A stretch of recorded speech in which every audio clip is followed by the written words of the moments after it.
Halo semuanya, saya akan mencoba pertama kalinya menggunakan mixer harmonik dan saya sudah memakainya. Nih, saya sudah memakainya kan? Ya, saya akan latihan kardusnya. Ini kardusnya.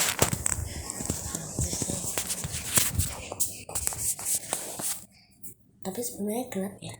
Kita lihat dulu. Semuanya.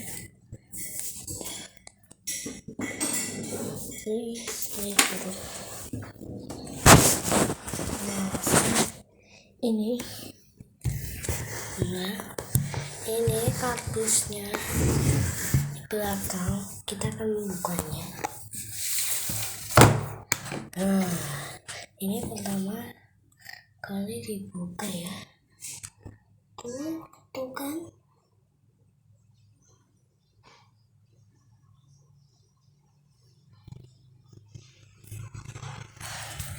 kita buka dulu. Ini seperti ini. Ini untuk mic dan bawahnya charger. Ini enggak saya tunjukin karena nanti takutnya pelandakan ya. Oke, gitu aja videonya kali ini. Like dan subscribe sebanyak-banyaknya. Harus subscribe ya. Dan like sebanyak-banyaknya. Tulis komen di bawah kalian punya harmonik atau tidak.